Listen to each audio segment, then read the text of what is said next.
episode of Two Sisters of a Certain Age, Conversations with a Therapist. The doctor. I'm your co-host, Judy Grant, licensed marriage and family therapist. And I'm your co-host, Dr. Sophia Grant, board-certified pediatrician and board-certified child abuse pediatrician. All right, so Candy, you just got back from a trip. You're planning another trip. Yeah. So what do you want to talk about in regards to those? I just got back from Brazil.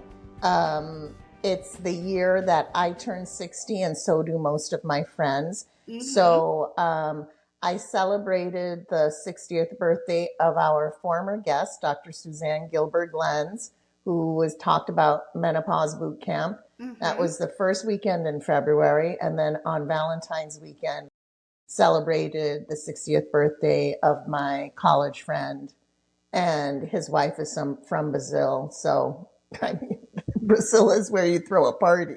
Nice excuse to go to Brazil. Yes. What was interesting is that I do travel a lot, and I thought I was able to get by on my Spanish, speaking Portuguese and things like that.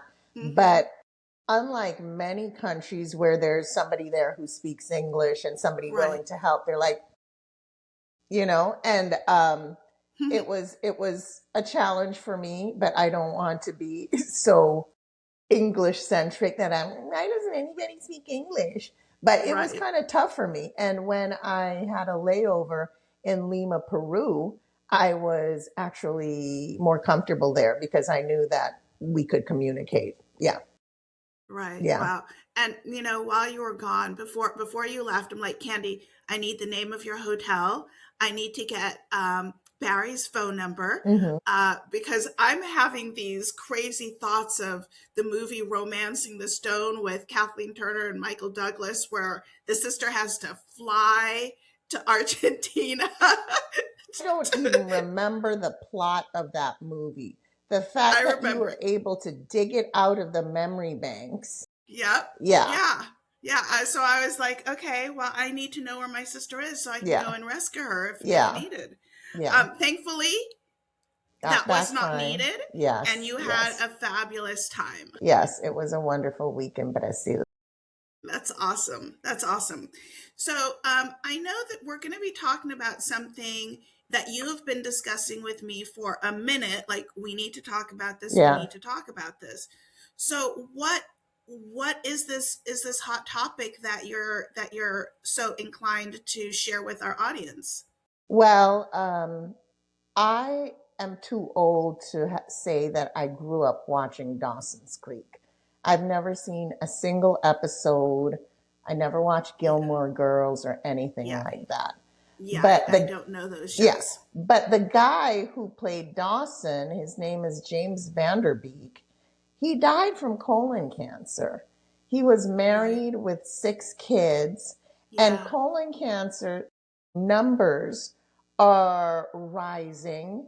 And I felt it's important to talk to our audience about it because I think our listeners are in the targeted age group, but there are a lot of people who are getting diagnosed with colon cancer much younger. He was 43, and you and I have a personal experience with somebody with colon cancer. Yeah. Leslie died at age 43 from colon cancer. And Leslie is my god sister. Right. And we call her cousin. And she died many years ago. And it was like a gut punch. And although Leslie and I weren't blood relatives, I did go to my doctor and say, hey, my 43-year-old cousin died. I want a colonoscopy.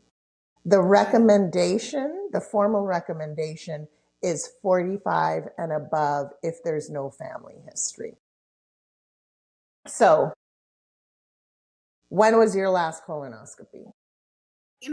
Before we get to my experience, I did some research on this that I want to share. So what's interesting is that today the average age of diagnosis for women is 66 years old, and for men 69 years old. So don't know why the differential of 3 years there, but that is the average for men versus women. But this number has gone down. This age has gone down since the early 2000s. The average age back in early 2000s was 72 years old. So what has happened in the last 26 years, 20 years that would increase the likelihood of diagnosis at a younger age? Is that environmental? Is that dietary? What, I mean, what's that about? I don't have an answer for that question, but it makes me wonder, like, what's changed? Right. I just want to address the stat that you brought up of the average age of diagnosis for men being older. I don't think men are getting screened routine. Oh, that's a really good point. I think their wives are getting, or partners are getting screened, and then they go 3-4 years later. And so I don't think that men are getting it at a later age. I would be interested to find out the stage of cancer they have at the time of diagnosis. But you know, although I am a physician, this is not in my wheelhouse. So I do have a cheat sheet of information that we will be talking about. Right. So colorectal cancer is the third most common cancer and second leading cause of cancer death in the United States. Okay, the incidence is 33% higher in men, 41.5 per 100,000 compared to women, 31.2 per 100,000. And like everything in medicine, it is seen more prominently in people who are overweight, who smoke, who don't exercise. So you think that exercising, candy, higher alcohol consumption. Yeah. So you think that heart health, just exercise just benefits your heart. It benefits your brain. It benefits your gut. It benefits so many systems. So, I mean, I don't love to exercise, but I recognize that it's important. So, here, this stat says risk factors are consumption of highly processed meat. So listen to that. Highly processed meat. I'm not highly talking processed meats. Okay. So that means, what do you consider highly processed? Well, I think deli meat goes through processing. Yeah. Deli meat, ham, anything that's smoked, bacon, pastrami, anything that you don't cut off the bone that has to go through an additional process for you to consume it is going to contribute to your risk factors.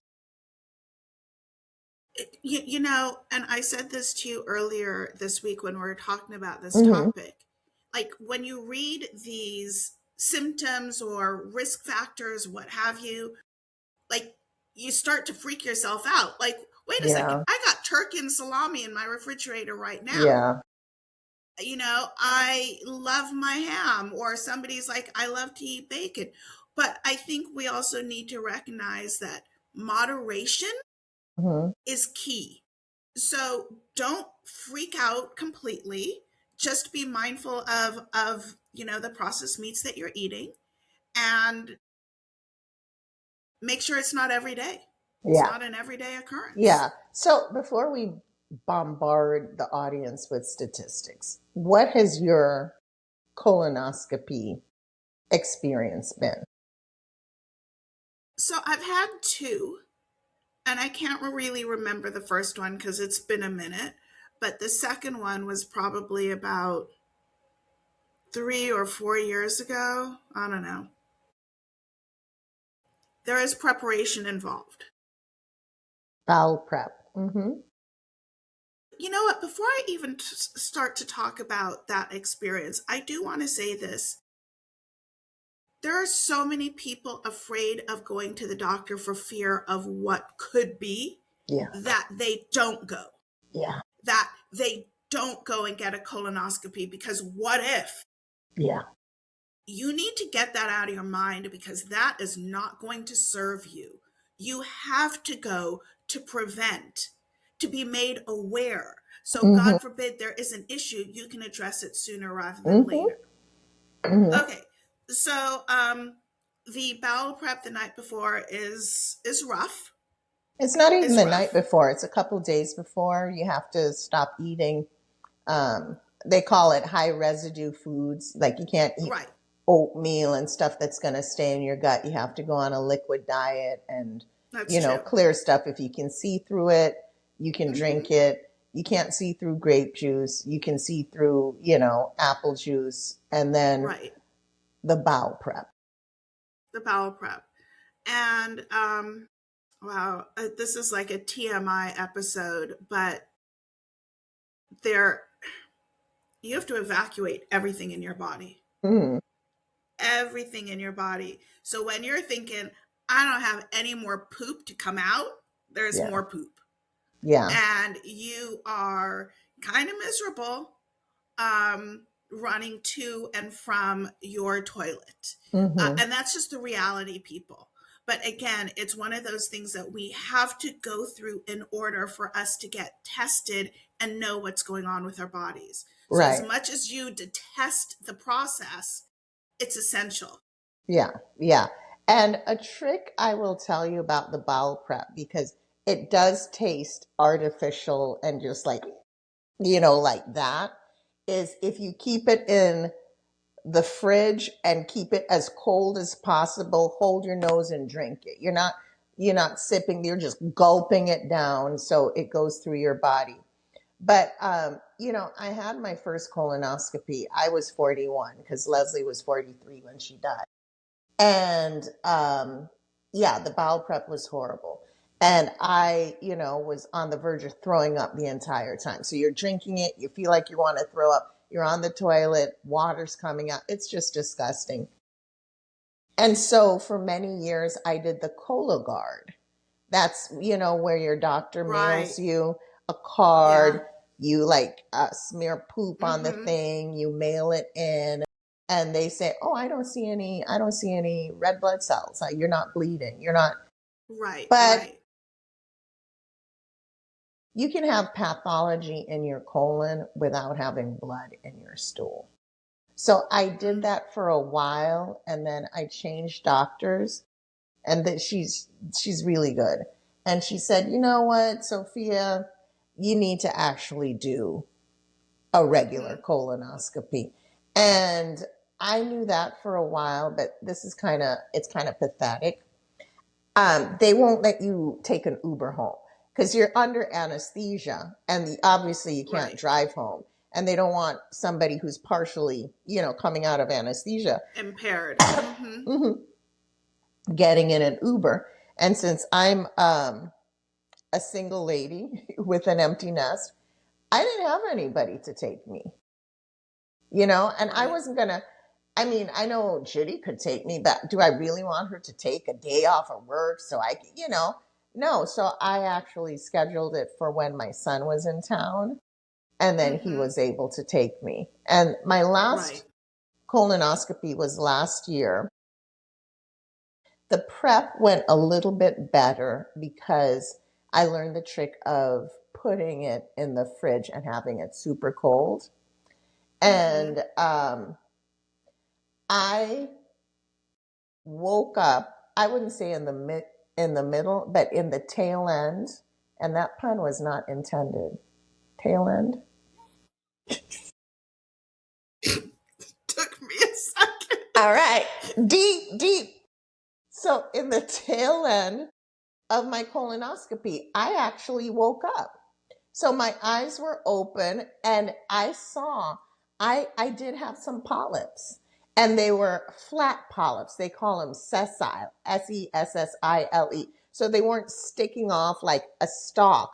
They were just kind of flat, and they would just kind of zap those and take those off. Mm-hmm. But I mean, Mm-hmm. nothing was found. And I think my next one is 10 years. 10 years from now. Right. Now, go ahead. I just want to let people know if the word polyp, what is that? Polyps are often small, benign growths. Often. However, there are those polyps that, meet those abnormal standards that when tested, are indeed cancerous. Mm-hmm. So when you come out of your colonoscopy, the doctor might say, "Oh, I found 3 or 4 small polyps. Yeah, no worries." Or there were a lot of polyps, right? They'll And send the polyps to the lab. They don't just exactly. eyeball it. A pathologist shaves it and looks at it under the microscope. Right. So just so people know, it's like, just because you have polyps doesn't mean you need to freak out, Mm-hmm. right? And these are on the lining of the rectum and in the intestine, right? Mm-hmm. So just because you hear that word, don't freak out. They will send them off to be tested. And again, most of them are small, benign growths. Mm-hmm. But again, we need to be careful. We need to be mindful. So we get everything tested. Right. So what is the most common symptom of that something's wrong? So that would be, have I pooped in a few days? Or now I am pooping and then suddenly I have diarrhea, and you're kind of going back and forth between this constipation and this diarrhea thing. And then maybe you're noticing a little blood in your stool.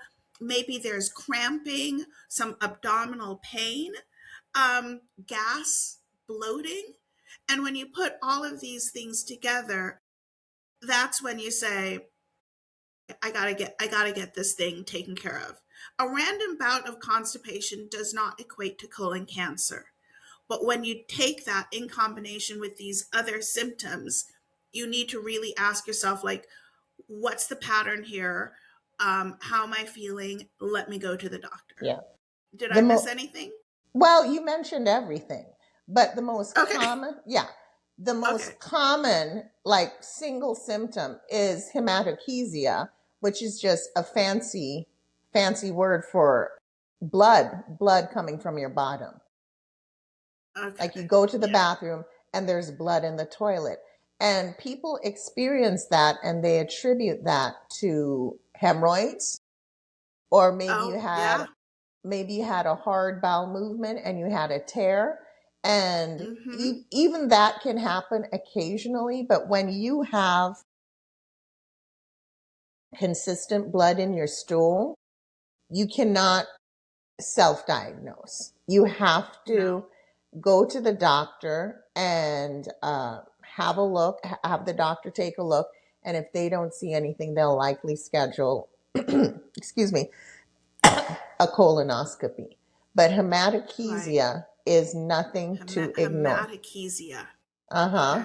Yeah, that's a good Scrabble word. Gonna get a lot of points for that. We call it bright red blood per rectum. Like when we write it in the notes. Yeah. So that is a common presentation. Now, with our cousin Leslie. Yeah. Leslie was misdiagnosed. Yes, that's what I was getting to. Leslie repeatedly misdiagnosed. Black woman. And Leslie kept on having really bad anemia. And then they attributed it to fibroids. Yeah.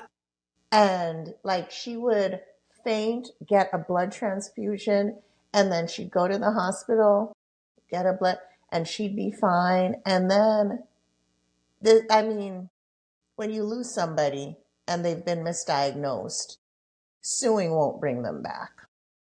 But it was a really horrible diagnosis. So she went several times, and she she would get blood transfusions, and then they said, oh my gosh, we have to take out your uterus. Meantime, she wasn't having Yeah. heavy periods. But Black women are known to have fibroids, so that's what it is. So, she wasn't reporting heavy bleeding. So Leslie gets her hysterectomy. Yeah. And I remember. soon after the hysterectomy, Leslie gets the hysterectomy. And I see her. It was when you lived in the blue house. I see her. I said, Leslie, you've lost weight. What's going on? She said, I think it's a hysterectomy. And I'm like, that doesn't make sense, but okay. And I don't want to be up in anybody's business. But soon after that, Leslie ended up collapsing because she was anemic again. So you have unexplained anemia. You have weight loss and you're not trying to lose any weight.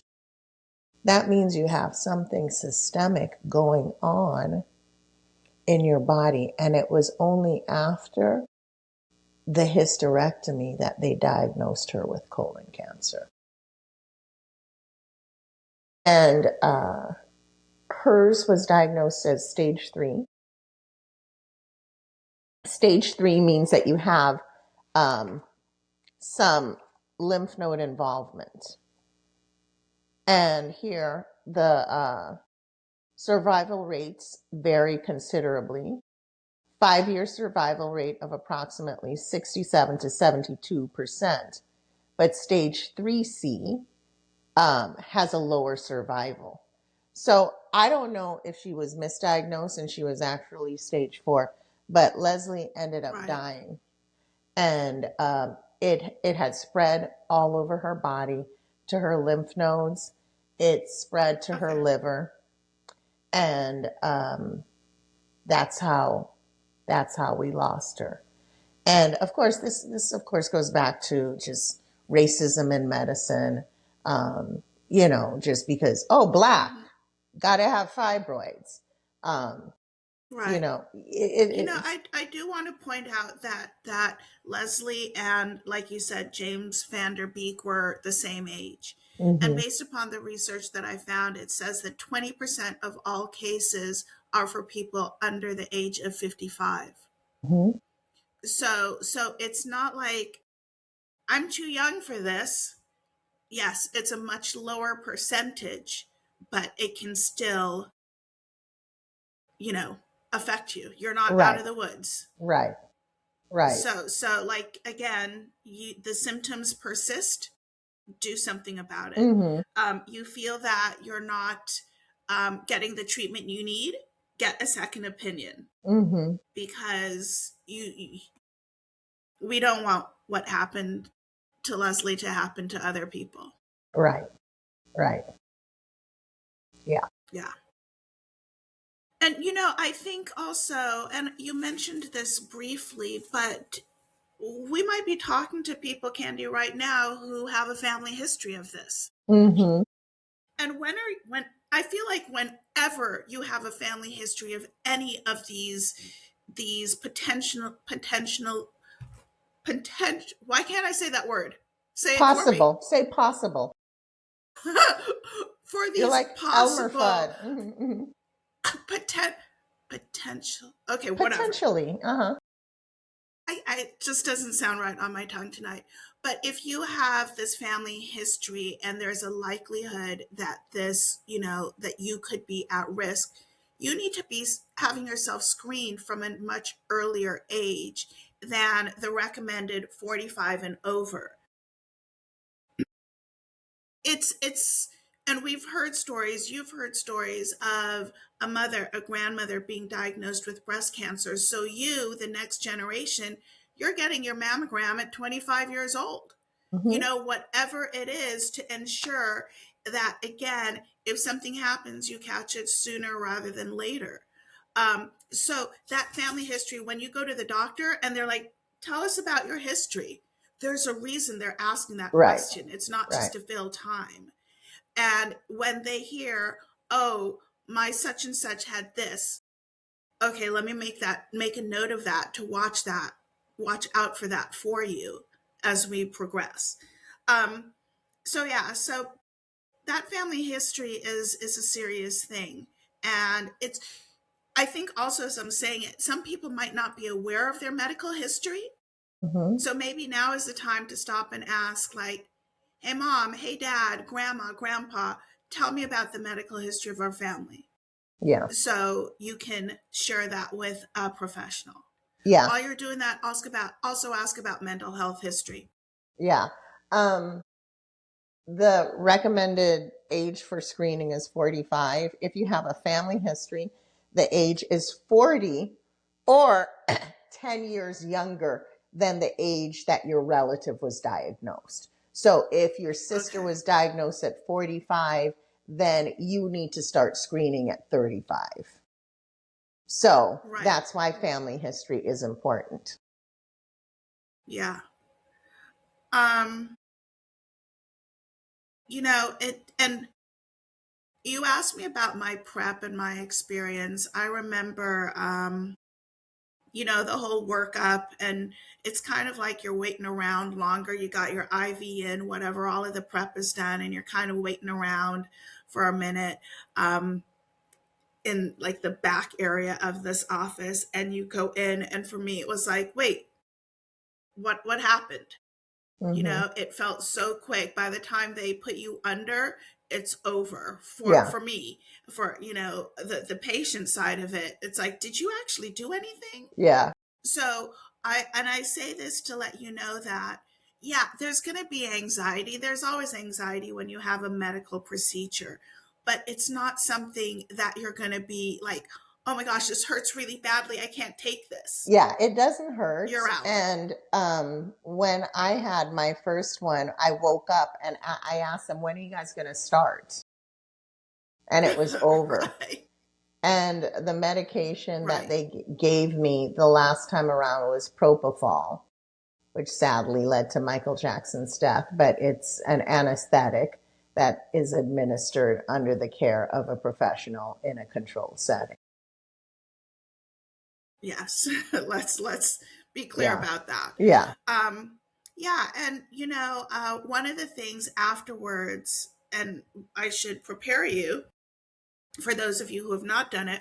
One of the things afterwards, I remember the nurses saying, okay, you're gonna feel like you need to, like, pass gas. Okay. um and don't worry about it, because there's a lot of air in Mm-hmm. your tummy that needs to come out. So, and they're trying to normalize it to Mm-hmm. reduce any possible embarrassment, because when that air comes out, it's full force. Yeah. But she also said it doesn't smell because there's nothing in your Right. intestine to make it Yeah. smell. But it does come out. So heads up, it's Yeah. going to happen. Let me tell you something. When I got my reports and it was talking about, they talk about bowel prep, like how well prepped, the colon was. It said excellent for me. And I was so proud of that. I'm like, I had a really good bowel prep. Yeah. So, and remember, if you don't do your bowel prep, they won't be able to see anything and they'll just stop it and you're going to have to come back. Like, there's no getting around it. You have to do the bowel Yeah. prep. As Yeah. unpleasant as it is, you can't trick them. You can't say, I did it and you didn't do it, because they're going to Right. know. Right. It's going to be They're right going to there. know. Yeah. Yeah. So, it's one of those things that we don't really want to think about or do, but it's essential. It's essential. I'm going to segue right here for just a quick second, because March is my birthday month. And in order for me to remember and stay on top of it, I get my mammogram done every March. So I never forget when it's Mm-hmm. due.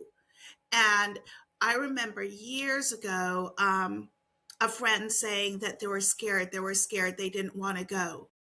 I'm like, you're going to be more afraid when you get a diagnosis. Yeah.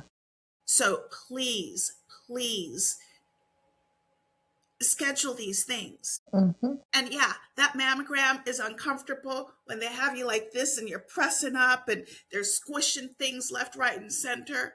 But it doesn't last too long. It really doesn't. And you get a lot of peace of mind. I look forward to that letter every year. I Mm-hmm. have high density breast tissue.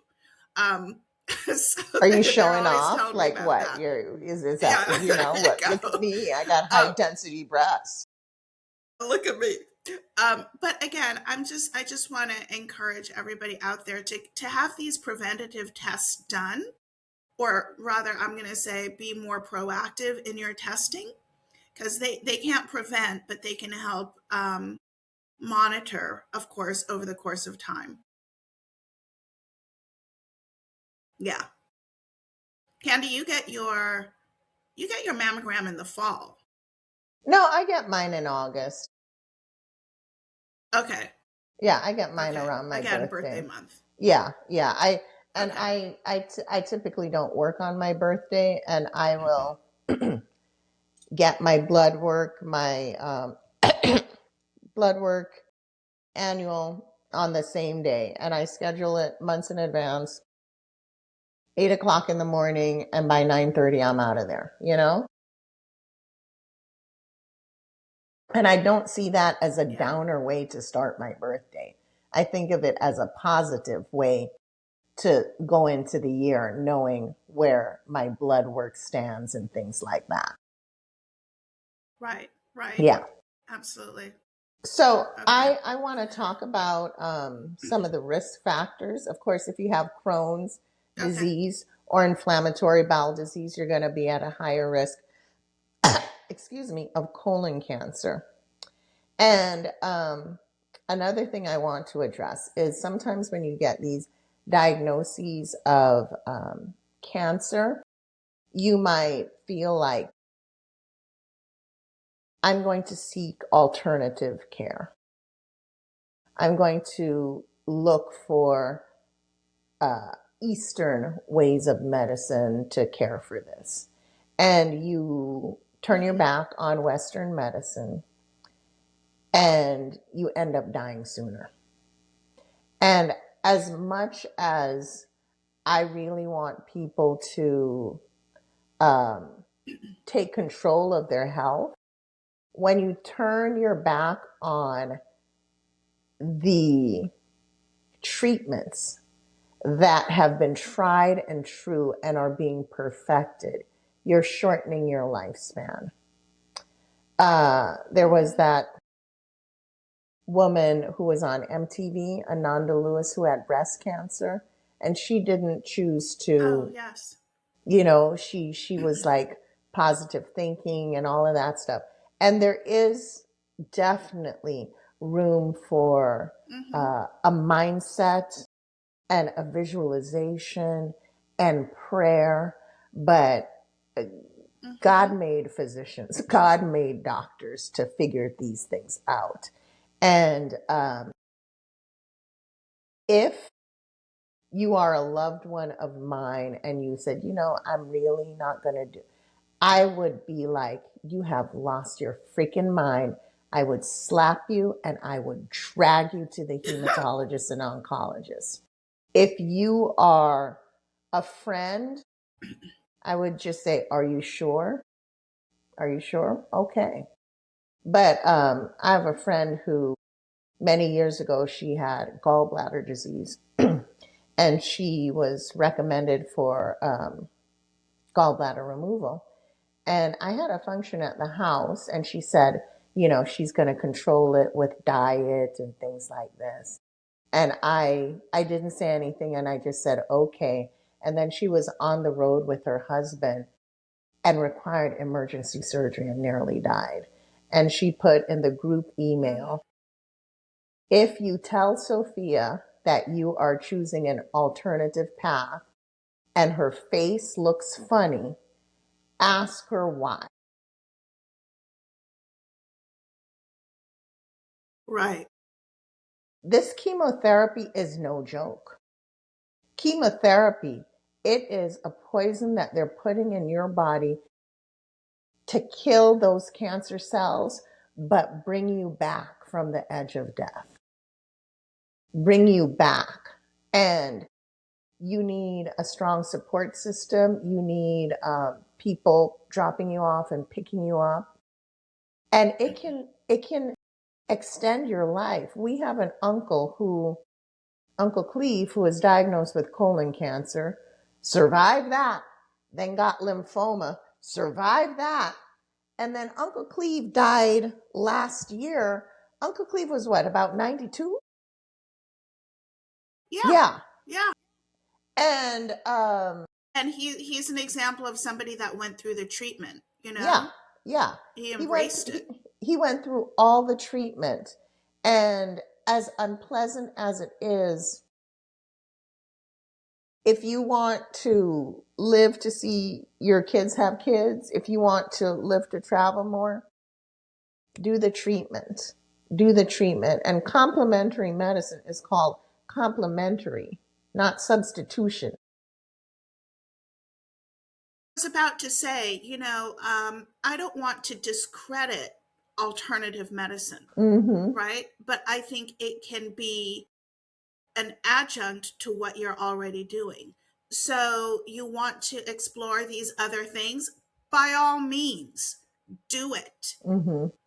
But you also know that you are taking the route of Western medicine with this, as like Candy said, as a complement to it. Right. And a positive mindset goes a long way. Definitely. And we shouldn't discount that. But I'm going to say it, it's not going to cure you. It's not going to cure you. It will, has tremendous benefit, but you need something that will cure you. Right. Now, we have a relative who was diagnosed with cancer. I think it was gallbladder cancer, late in life. She might have been like in her early 90s and, do this. She said, I don't want to do that. I'm too tired. She's in her 90s. I get it. Would she have been strong enough to endure it? Maybe not. But 90s is a nice long life. So if you're 90s and you say you want to do other things, fine. But you're 30, 40, 50, 60, I wouldn't recommend it. Now, I have some statistics. Okay, let's hear them. Okay, stage 1 colon cancer. 5-year survival rate is 90 to 91%. And that's just localized disease. The tumor is in the submucosa of the intestines. Stage 2, 5-year survival. Now, this is survival with chemotherapy and treatment and all of that stuff. Stage 2, 5-year survival, 82 to 89%. And that, it goes deeper into the intestine, no lymph node involvement. Stage 3 has regional lymph node involvement. So I'm not talking about lymph nodes in your arm, just in the region of your abdominal cavity. That would be a stage 3. Stage 4, so this 5-year survival for stage 3 is 45 to 72%. Stage 4, the 5-year survival is 11 to 16%. And that one has the distant metastasis. So cancer cells found far away from the intestines. So I honestly, I believe Leslie had stage 4. Because I'm thinking all those years that she was sick and they were, let's just transfuse. Who the hell just transfuses somebody without getting more history? If they had done, I mean, of course, this is a shoulda, coulda, woulda moment, and I can't get Leslie back. But if she presented initially, they said, this is crazy. She doesn't have a history of heavy periods. So let's think of other causes.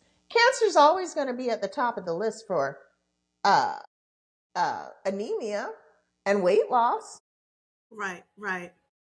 They didn't explore it. So, you know, Yeah. it's not pleasant to talk about at all. Nobody wants to talk about cancer. But we're at the age where our bodies are breaking down, and our mother, mommy, how you doing? Lord, the back hurt. You see that? I mean, when you call mommy, she goes through the list of everything that's aching her. And then if you call her and she doesn't have any ache, she said, me not peeing in so much. My back not. So she has to go through all the list of things that are not hurting her, which are usually hurting her. Right. But get yourself checked. Get yourself checked. Ignorance is not bliss. Ignorance is a damn nightmare when it comes to your health. And it's better to be informed early and being proactive rather than trying to backtrack and undo the bad stuff. And some people will explore the alternative medicines, and then when they don't work, they'll go to the Western medicine. It's too late. Mm-hmm. The window isn't Mm-hmm. wide open. There's a narrow period of time where you can get in there and take care of it. Leslie's symptom before she even started fainting is her bowel movements, I'm told, would like stink up the house. Just like really bad. We know that it smells because of bacteria, but it was really, really foul. And that is because the Mm-hmm. blood that was being digested. And then a sign of blood in your intestine is having stools that are black. So you can have bright red blood, right, and you can have black stools. Those two need to be looked at. But if your bowel movements stink to high heaven and people say, what the hell is wrong with you? That it sounds crazy because it's supposed to smell bad. But if it has changed, when your character, the smell, the consistency, the frequency of your stool has changed, that requires exploration.